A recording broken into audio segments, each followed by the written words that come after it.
بسم اللہ الرحمن الرحیم۔ محترم ناظرین السلام علیکم۔ حضرت عائشہ رضی اللہ تعالیٰ کہتی ہیں کہ میں نے رسول اللہ صلی اللہ علیہ وسلم کو کسی نفل کی ادائیگی کے لیے، یعنی سنت بھی اصل میں نفل نماز ہوتی ہے، ایک فرض ہوتی ہے ایک نفل، پھر جو آپ نے زیادہ تاکید سے پڑھی ان کو سنت قرار دے دیتے ہیں اور باقی جو کبھی کبھار پڑھی وہ نفل ہو جاتی ہیں۔ کسی نفل کی ادائیگی کے لیے اتنی جلدی کرتے نہیں دیکھا جتنی جلدی آپ نماز فجر سے پہلے 2 رکعتوں کے لیے کرتے تھے۔ جلدی پڑھتے نہیں تھے، یعنی ان کی ادائیگی کے لیے آپ فکر کرتے تھے۔ حضرت عائشہ رضی اللہ عنہا کی روایت ہے کہ نبی صلی اللہ علیہ وسلم نے طلوع فجر کے وقت 2 رکعت نماز، یعنی فرض کی بات ہے، یہاں آپ نے 2 رکعت نماز پڑھنے کی شان کے بارے میں فرمایا کہ ان کو پڑھنا میرے نزدیک ساری دنیا سے زیادہ محبوب ہے۔ آپ نے فرمایا جو آدمی عشاء اور فجر کی نمازوں میں آ سکتا ہے اس پر لازم ہے کہ وہ آئے، اگرچہ اسے گھسٹ کے ہی کیوں نہ آنا پڑے، یعنی گھٹنوں کے بل یا پیٹھ کے بل گھسٹ کے ہی آنا پڑے تو بھی آئے، لیکن آئے ضرور۔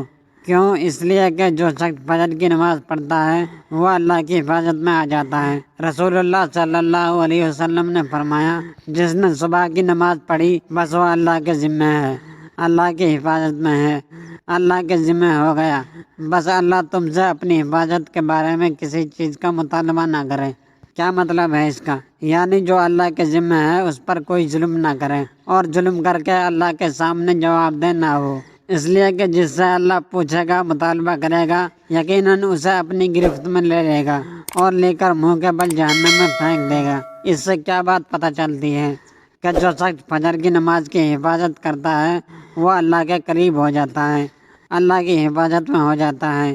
کسی کو حق نہیں کہ اس پر ظلم اور زیادتی کرے۔ جو اس شخص پر زیادتی کرے گا جو فجر کی نماز پڑھتا ہے تو وہ دراصل اس ذمہ میں خیانت کر رہا ہے جس کو اللہ نے اپنے ذمہ لیا ہے۔ پھر قیامت کے دن اللہ تعالیٰ ایسے شخص کو پکڑے گا، یعنی فجر پڑھنے والے کی عزت اور احترام لازم ہے، کیونکہ صرف مومن ہی اس کی پابندی کرتا ہے۔ بہت سے لوگوں کے لیے فجر کی نماز بڑی بھاری ہوتی ہے، وہ ایک خاص وقت سے پہلے نہیں اٹھتے۔ کچھ لوگوں کی اکثر ہی قضا ہو جاتی ہے، وہ چونکہ دیر رات سے سوتے ہیں تو صبح اٹھ نہیں پاتے، تو ان کی حفاظت اللہ کے ذمہ پر نہیں ہے، تو اس لیے بہت ہی فکر کرنی چاہیے کہ فجر کی نماز قضا نہ ہو، یعنی کہ باقی کر لیں۔ نہیں، کیونکہ باقی تو پھر ہم جاگ ہی رہے ہوتے ہیں نا، تو اذان بھی سنائی دے دیتی ہے اور وقت بھی پتہ چل رہا ہوتا ہے اور دوسروں کو بھی ہم دیکھ رہے ہوتے ہیں تو پڑھ ہی لیتے ہیں۔ لیکن فجر کی چونکہ ایک ذمہ داری ہوتی ہے اٹھنے کی بھی، اور پھر وقت پر اٹھنے کی اور پھر مسجد میں جانے کی، تو اس لحاظ سے اس کی حفاظت بہت ضروری ہے۔ اور فجر پڑھنے والا شام تک اللہ کی حفاظت میں ہوتا ہے۔ اس میں ایک واقعہ بھی آتا ہے، احادیث کی کتابوں میں ہمش کہتے ہیں کہ سالم بن عبداللہ بن عمر، ابن عمر کے کیا لگے بیٹے اور حضرت عمر کے پوتے، یہ حجاج کے پاس بیٹھے ہوئے تھے۔ حجاج کے بارے میں سب جانتے ہیں کہ بہت ظلم کرتا تھا، تو حجاج نے ان سے کہا اٹھو اور فلاں آدمی کی گردن مار دو، تو سالم نے تلوار اٹھا لی کیونکہ اس کا حکم تھا مارنے کا، اور اس آدمی کو پکڑا اور محل کے دروازے کی طرف چل پڑا، تو ان کے والد ابن عمر نے ان کو دیکھ لیا، وہ اس آدمی کو باہر لے کے جا رہے تھے، تو انہوں نے کہا کہ کیا یہ واقعی ایسا کرنے جا رہا ہے؟ انہوں نے 2-3 بار یہ بات دہرائی، پھر باہر لا کر سالم نے ان سے پوچھا کیا تم نے فجر کی نماز پڑھی ہے؟ یعنی جس کو مارنے کا حکم تھا، کہا تم نے فجر کی نماز پڑھی ہے؟ اس نے کہا ہاں۔ سالم نے کہا پھر تم جس راستے سے جانا چاہو چلے جاؤ، اور وہ واپس آئے اور تلوار پھینک دی۔ حجاج نے ان سے پوچھا کیا تم نے اس کی گردن اڑا دی؟ انہوں نے جواب دیا نہیں۔ حجاج نے پوچھا کیوں؟ سالم نے جواب دیا میں نے اپنے والد کو یہ کہتے ہوئے سنا ہے کہ رسول اللہ صلی اللہ علیہ وسلم نے فرمایا جس نے فجر کی نماز ادا کی وہ اللہ کی حفاظت میں ہے یہاں تک کہ شام ہو جائے۔ تو ان کے والد نے ان سے کہا کہ سمجھدار ہو، میں نے تمہارا نام سالم اسی لیے رکھا ہے کہ تم سلامت رہو، یعنی اللہ کے ذمہ کے اندر خیانت نہ کرو۔ تو بہرحال اس سے یہ پتہ چلتا ہے کہ انسان سے بڑے بڑے حادثے، بڑی بڑی مصیبتیں ٹل جاتی ہیں جب وہ فجر کی نماز کی حفاظت کرتا ہے۔